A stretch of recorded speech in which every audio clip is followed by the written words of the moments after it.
మిథునకి ఆఫీస్లో అది తొలి రోజు. క్యాంపస్ ఇంటర్వ్యూలోనే ఆమెకు ఉద్యోగం వచ్చింది. చాలా త్వరగానే తన చదువుకి తగ్గ ఉద్యోగం సంపాదించగలిగానని ఎంతో సంబరపడి మొదటి రోజు ఉద్యోగంలో చేరడానికి వచ్చింది. కానీ ఆ రోజు హెచ్ఆర్ ఆఫీస్కి రాలేదు. అయ్యో, హెచ్ఆర్ గారు రాలేదా? మరి నా అపాయింట్మెంట్ సంగతి ఏంటి?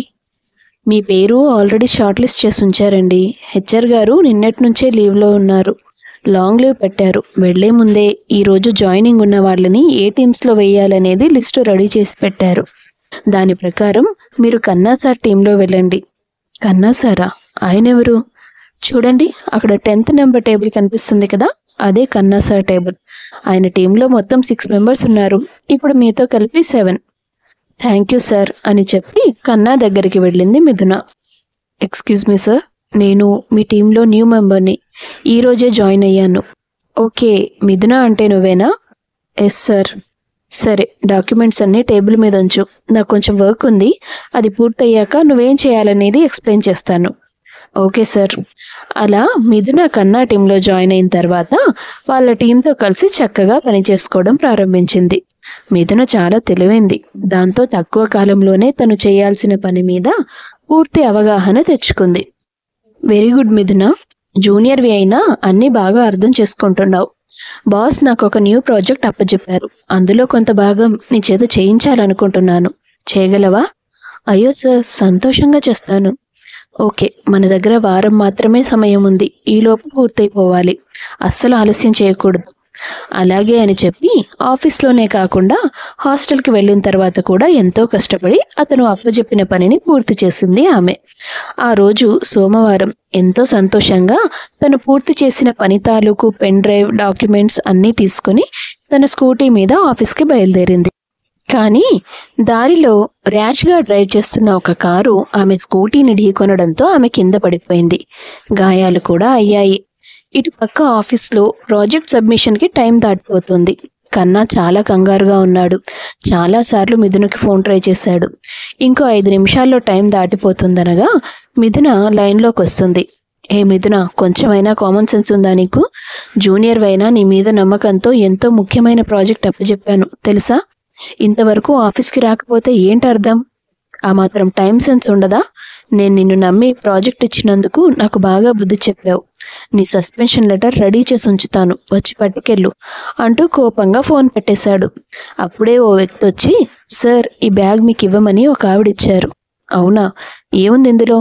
నాకు తెలియదు సార్, నేను ర్యాపిడో బైక్ డ్రైవ్ చేస్తుంటాను. ఒక ఆవిడ బైక్ బుక్ చేసి ఈ బ్యాగ్ మీకు ఇచ్చి రమ్మని నాకు పేమెంట్ ఇచ్చి పంపించింది సార్.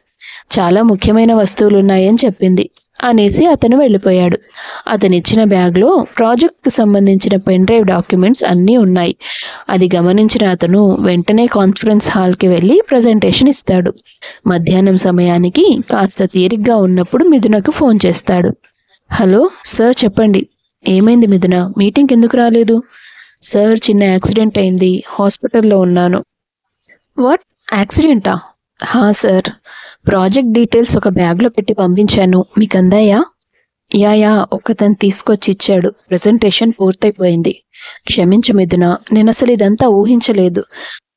ఉదయం మీటింగ్కి టైం అవుతుందన్న హడావిడిలో నీకు ఫోన్ చేసి ఏవేవో అనేశాను. నేను అర్థం చేసుకోగలను సార్, ఆ టైంలో మీరు ఎంత టెన్షన్ పడుతున్నారని. కానీ నేను మీరనుకున్నంత బాధ్యత తెలియని వ్యక్తినేం కాదు. అరే, సారీ చెప్పాక కూడా ఇలా మాట్లాడతావు నువ్వు. సరే కానీ లొకేషన్ పంపించు. ఎందుకు సార్, అబద్ధం చెప్తున్నానేమోనని ఇంకా అనుమానమా? అనుమానాలు నా బుర్రలో కాదు, నీ బుర్రలోనే ఎక్కువగా ఉన్నాయి. ముందు లొకేషన్ పంపించు. అతను అలా దబాయించేసరికి మిథున హాస్పిటల్ లొకేషన్ అతనికి షేర్ చేస్తుంది. 20 నిమిషాల్లో కన్నా తన కారులో అక్కడికి వస్తాడు. అయ్యో సార్, మీరు ఇక్కడి దాకా రావాల్సిన అవసరం ఏముంది? అలా అంటావేంటి? నా టీం మెంబర్కి ఇలా ఉంటే నేను చూడ్డానికి రాకుండా ఉంటానా? దెబ్బలు బాగా తగిలాయా? లేదు సార్, చిన్న గాయాలే. కాలు కాస్త నొప్పిగా ఉంది. సాయంత్రం వరకు అబ్జర్వేషన్లో ఉంటే సరిపోతుందన్నారు. కన్నా సాయంత్రం వరకు ఆమెతోనే ఉండి ఆమెను డిశ్చార్జ్ చేశాక తన కారులోనే తీసుకెళ్లి హాస్టల్ దగ్గర డ్రాప్ చేస్తాడు. ఆ రోజు నుండి మిథున కన్నాల మధ్య స్నేహం మొదలైంది. ఆఫీస్ టైంలోనే కాకుండా బయట కూడా కలుసుకొని మాట్లాడుకునేవారు. నెమ్మదిగా వాళ్ళ మధ్య ఉన్న స్నేహం ప్రేమగా మారుతుంది. ఓ రోజు కన్నా మిథున, మన పెళ్లి గురించి పేరెంట్స్కి చెప్పేద్దాం అనుకుంటున్నాను. సార్, నాకు చాలా భయంగా ఉంది. దేనికి భయం? నేను ఈ జాబ్ చేయడానికి ఇంట్లో వాళ్ళని ఎంత బలవంత పెట్టి వచ్చానో తెలుసా? మా ఇంట్లో, మా ఊర్లో ప్రతిదానికి రూల్స్. ప్రేమ పెళ్ళంటే ఏదో పాపంలా ఫీల్ అవుతారు అక్కడ వాళ్ళు. పైగా మా నాన్న పరువు అంటే ప్రాణం ఇస్తాడు. అంటే ఏంటి నీ ఉద్దేశం? ఈ కారణాలన్నీ చూపించి బ్రేకప్ చెప్తావా ఏంటి? అలాంటప్పుడు నేను నీకు ప్రపోజ్ చేసినప్పుడే రిజెక్ట్ చేయాలి కదా. ఎలా రిజెక్ట్ చేస్తాను సార్? నాకు మీరంటే చాలా ఇష్టం. పోనీ ఇంట్లో చెప్పకుండా పెళ్లి చేసుకుందామా? అమ్మో, అది ఇంకా డేంజర్. ఇంకేం లేదు, మా నాన్న పరువు తీశానని పెద్ద పెద్ద నిర్ణయాలు తీసుకుంటాడు. జీవితంలో నాకు పుట్టీలు లేకుండా పోతుంది. మరెలా? నేనే ట్రై చేస్తానులేండి మా వాళ్ళకి చెప్పడానికి. వాళ్ళు ఒప్పుకుంటే అప్పుడు మీ పేరెంట్స్తో మాట్లాడేదాకా వెళ్ళొచ్చు. అలా అని చెప్పి వారం రోజులకి మిథున ఆఫీస్లో సెలవు పెట్టి ఊరు బయలుదేరింది. త్వరగా వచ్చేస్తావుగా మిథున? తప్పకుండా కన్నా సార్. మిమ్మల్ని చూడకుండా నేను ఎక్కువ రోజులు ఉండలేను. అయితే మా నాన్నని ఒప్పించి లేదా ఆయనతో మాట్లాడి ఏదో ఒకటి చేసి తిరిగి వస్తాను అని అతడి చేతిలో చేయి వేసి మాటిచ్చి బరువైన గుండెతో బస్ ఎక్కి తమ ఊరికి ప్రయాణమైంది. 4 గంటల తర్వాత ఆమె తమ ఊరు చేరుతుంది. కూతుర్ని చూడగానే అప్పారావు, గాయత్రి దంపతులు చాలా సంతోషించారు. నా మాట వినకుండా ఉద్యోగం అంటూ పట్నం వెళ్ళావు. చూడు ఎలా చిక్కిపోయావో. ఈ నాన్న ఉండగా నీకేం కర్మ తల్లి కష్టపడి సంపాదించడానికి. నాన్న, ఉద్యోగం చేసేది డబ్బుల కోసం మాత్రమే కాదు, నేను ఏదైనా సాధించగలను అనే నమ్మకం కోసం. అది ఎంతో సంతృప్తినిస్తుంది. ఎందుకండి వచ్చి రాగానే దానికి ఇష్టం లేని మాటలు మాట్లాడతారు?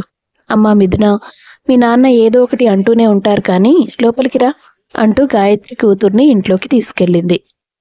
ఆ రోజు సాయంత్రం భయపడుతూనే తండ్రి దగ్గరికి వెళ్ళి కన్నాతో తన ప్రేమ విషయం గురించి చెప్పేస్తుంది మిథున.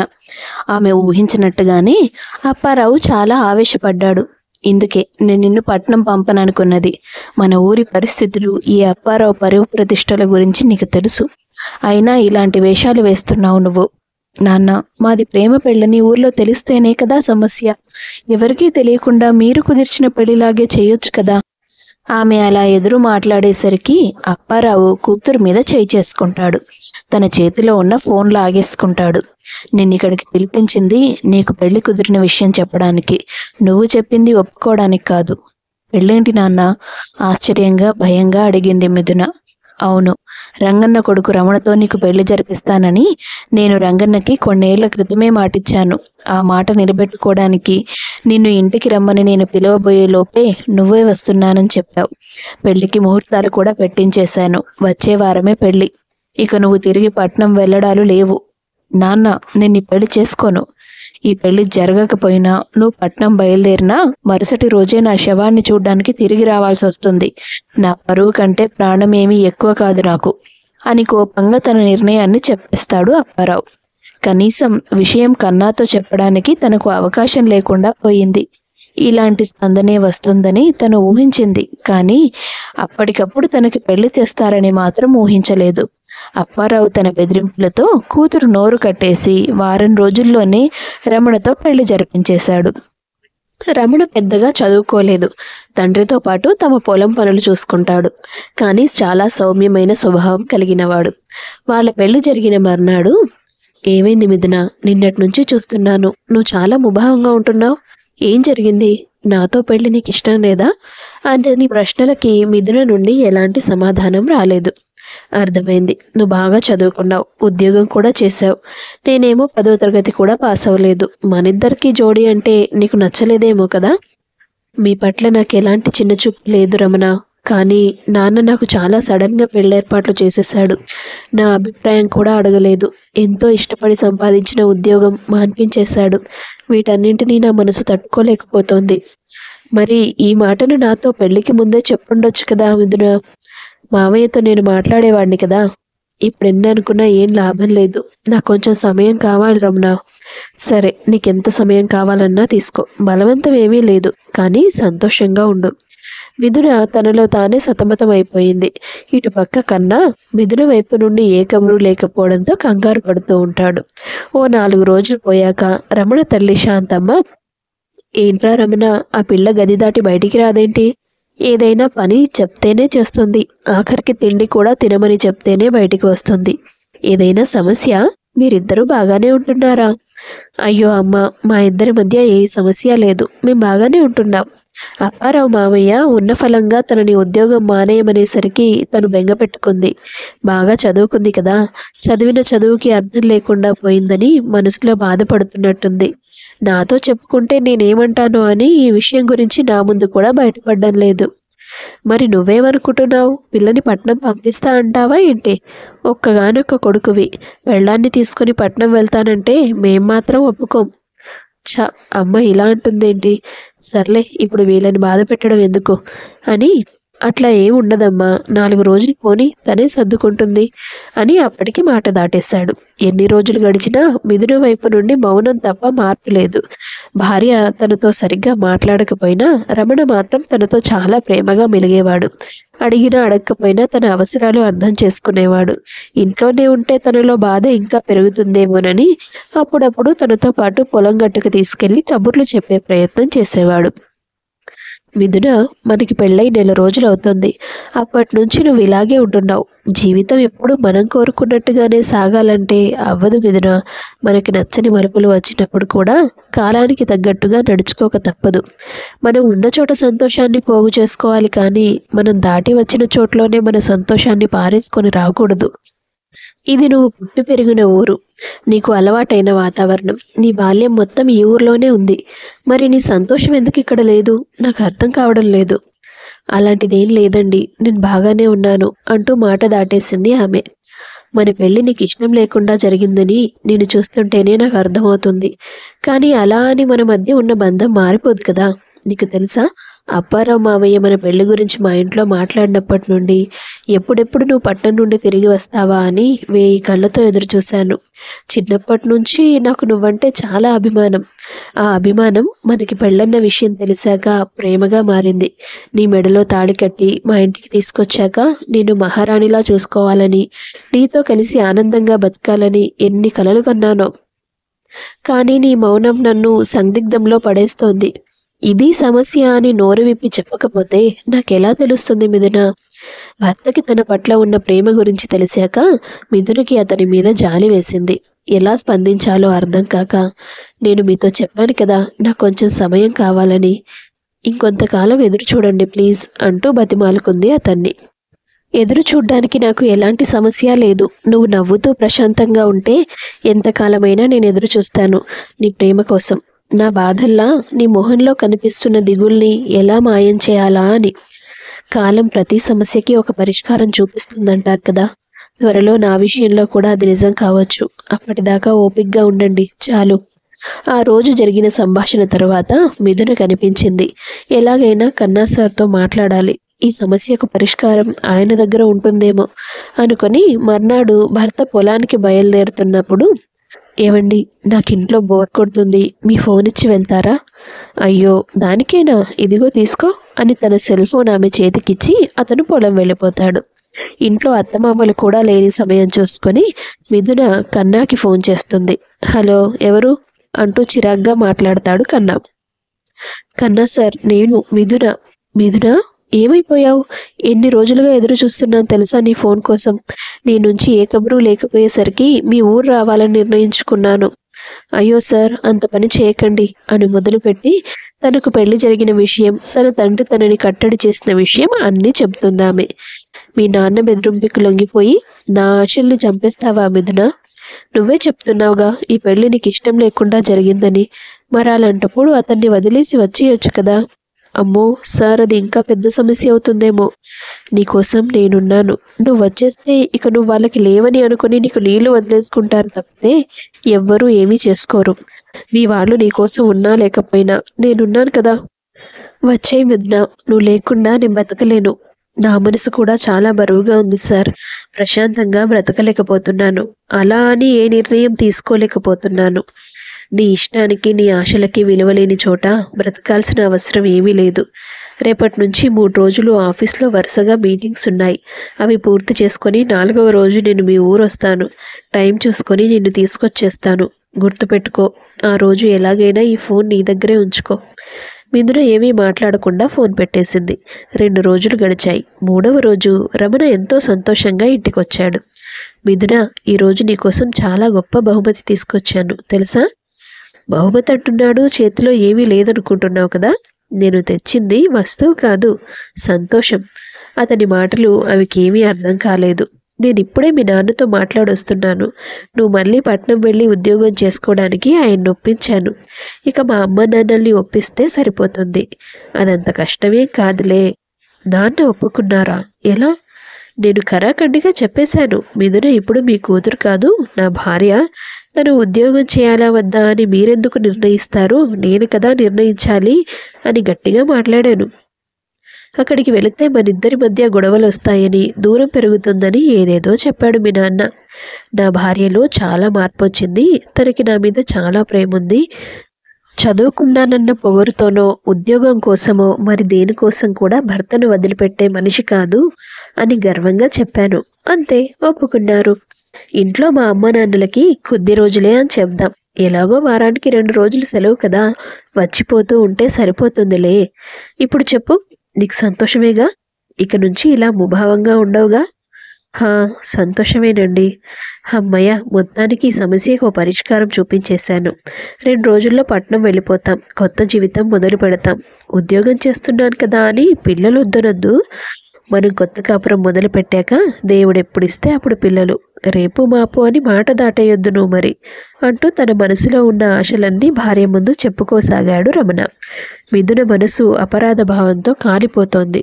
మీరు అనుకున్నవి ఏవి జరగవండి. మీ భార్య మిమ్మల్ని మోసం చేసి రేపు గడప దాటి వెళ్ళిపోబోతోంది అని మనసులోనే బాధపడుతూ కన్నీళ్లను దాచుకొని అతని ముందు నవ్వు నటించింది. ఆ మరుసటి రోజు రమణ తన సెల్ ఫోన్ అతనితో తీసుకెళ్లాడు. ఎక్కడ కన్నా నుంచి ఫోన్ వస్తుందేమో, రమణకి విషయం తెలిసిపోతుందేమోనని రోజంతా కంగారు పడింది మిథున. కానీ ఎప్పట్లాగే సాయంత్రం మామూలుగా ఇంటికి తిరిగి వచ్చాడు అతను. ఆ రోజు సాయంత్రం ఆమె స్వయంగా వంట చేసింది. 4-5 రకాల వెరైటీలు చేసి భర్తకు వడ్డించింది. మొదటిసారి భార్య చేతులతో చేసిన వంటని అతను ఎంతో ఇష్టంగా తిన్నాడు. రేపు మీరు నన్ను పట్నం తీసుకెళ్ళబోతున్నారని, నేను మీకోసం వంట చేశానని మీరు సంతోషపడుతున్నారు, నాకు తెలుస్తోంది. కానీ ఈ రాత్రికి నేను ఇల్లు దాటి వెళ్ళిపోతున్నానని మీకు తెలీదు. మీ ఆశలన్నీ కూల్చేసి వెళ్ళిపోతున్నాను రమణ గారు అని మనసులో బాధపడింది మిథున. వంట చాలా బాగుందంటూ భార్యని మెచ్చుకొని ప్రశాంతంగా గదిలోకి వెళ్ళి నిద్రపోయాడు రమణ. ఓ గంట సేపటి తర్వాత అతని ఫోన్ తీసుకొని కన్నాకు ఫోన్ చేసింది ఆమె. మిథున, క్షమించు, నేను రాలేకపోయాను. బాస్ ఇవాళ అర్జెంటుగా బెంగళూరులో మీటింగ్కి అటెండ్ అవ్వాలని తీసుకెళ్తున్నారు. నువ్వేం దిగులు పడకు. నేను రాకపోయినా మన టీం మెంబర్ కుమార్ని నా కారు ఇచ్చి పంపించాను. అతని నెంబర్ పంపిస్తాను. నువ్వు బయలుదేరాక ఫోన్ చెయ్యి. మీ ఇంటికి ముందుకే వచ్చి నిన్ను అక్కడి నుంచి తీసుకొచ్చేస్తాడు. నేను ఎల్లుండి ఉదయం కల్లా నీ ముందుంటాను అని చెప్తాడు. మిథున భర్తకు వినబడకుండా నెమ్మదిగా తన సామాన్లు సర్దుతుంది. ఆమె మనసంతా అల్లకల్లోలంగా ఉంది. కన్నా మాట ప్రకారం ఆమె ఇంటి నుంచి బయలుదేరడానికి సిద్ధమైంది. గడప దాటే ముందు నిద్రపోతున్న తన భర్తకి దగ్గరగా వెళ్ళి చేతులు జోడించి, నన్ను క్షమించండి అని మనసులోనే అనుకుంటూ కన్నీళ్లు పెట్టుకుంది. ఆ తర్వాత తన బ్యాగ్ తీసుకొని బయటికి వచ్చింది. కుమార్కి ఫోన్ చేసింది. సిగ్నల్ సరిగా అందక అతని ఫోన్ కలవలేదు. చీకట్లో ఒంటరిగా నిలబడిన ఆమె దగ్గరికి అప్పుడే ఓ వ్యక్తి వచ్చాడు. అతన్ని చూసి మిథున షాక్ అయింది. ఇంత అర్ధరాత్రి ఒంటరిగా ఎలా వెళ్తావు మిథున? నేను నిన్ను దిగబెట్టి వస్తాను పదా.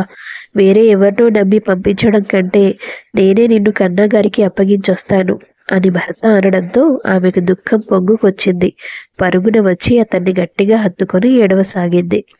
అతను ఆమె కన్నీళ్లు తుడిచి, విషయం ఇది అని నువ్వు నాకు ఎప్పుడో చెప్పుండాల్సింది. నేను ముందే అనుకున్నాను ఈ చదువురాని ముద్దుని నువ్వెలా ఇష్టపడతావని. ఈరోజే నాకు ఒక స్పష్టత వచ్చింది. ఉదయం నా ఫోన్కి కన్నా దగ్గర నుండి ఫోన్ వచ్చింది. నువ్వే అనుకుని సాయంత్రం బట్టలు సర్దుకొని సిద్ధంగా ఉండు అని నేను వచ్చి నిన్ను తీసుకెళ్తానని మాట్లాడాడు. అప్పుడే నాకు అర్థమైంది. కారు వచ్చిందా? ఎక్కడుంది? పద అంటూ ఆమె చేయి పట్టుకొని ముందుకు అడుగు వేశాడు. మిథున కదల్లేదు. నాకిప్పుడు అర్థమవుతోంది. ఈ మాంగల్య బంధాన్ని ఎగితాళి చేసి వెళ్ళిపోతున్నందుకు బాధపడుతున్నానేమోనని ఈ క్షణం వరకు అనుకున్నాను. కానీ నన్ను సంతోషంగా ఉంచడానికి నన్ను కూడా వదులుకునేంతగా ప్రేమించే భర్తని వదిలి వెళుతున్నందుకే నా మనసు ఇంతలా రోదిస్తోందని ఇప్పుడు అర్థమైంది. నన్ను క్షమించండి అంటూ అతని కాళ్ల మీద పడింది మిథున.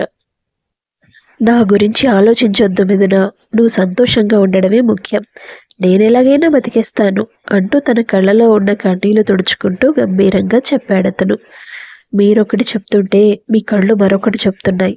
కన్నీళ్లు తుడుచుకున్నంత తేలిగ్గా ప్రేమను తుడిచేయలేమండి. మన పెళ్లితో ఆ దేవుడు నా ప్రేమ కథకి ముగింపు పలికేశాడు. కానీ నా మనసు ఆ విషయాన్ని జీర్ణం చేసుకోలేకపోయింది. కనీసం మీ ప్రేమనైనా గెలిపించాలనుందండి. ఇంటికి తిరిగి వెళ్ళిపోదాం ప్లీజ్. వాళ్ళ మధ్య జరిగిన సంభాషణంతా కళ్ళారా చూసిన కుమార్, సరైన నిర్ణయం తీసుకున్నావు మిథున. నీ ఒక్కదాని నిర్ణయం వలన 2 కుటుంబాలు సంతోషంగా ఉంటాయి. కన్నాకి అర్థమయ్యేలా నేను చెప్తాను అని వెళ్ళిపోయాడు. రమణ తన భార్య చేయి పట్టుకొని ఎంతో సంతోషంగా ఇంటికి తిరిగి వెళ్ళాడు. రమణకి ఆమె పట్ల ఉన్న ప్రేమే ఆమె మనసు పరుగులు తీయకుండా ఆపగలిగింది. ఆ తర్వాత వాళ్ళిద్దరూ సంతోషంగా కలిసిమెలిసి బ్రతికారు. మాంగల్య బంధం యొక్క గొప్పతనం కేవలం మంగళసూత్రాల్లోనే లేదు, అది భాగస్వామి పంచే ప్రేమలో కూడా ఉంటుంది. ఆ ప్రేమను అర్థం చేసుకుంది కాబట్టే మిథున సరైన నిర్ణయం తీసుకుంది. కథ నచ్చితే వీడియో లైక్ చేసి షేర్ చేయండి. తప్పకుండా ఛానల్ను సబ్స్క్రైబ్ చేసుకోండి. మీ అభిప్రాయాన్ని కామెంట్స్ రూపంలో తెలియపరచండి. అందరికీ ధన్యవాదాలు.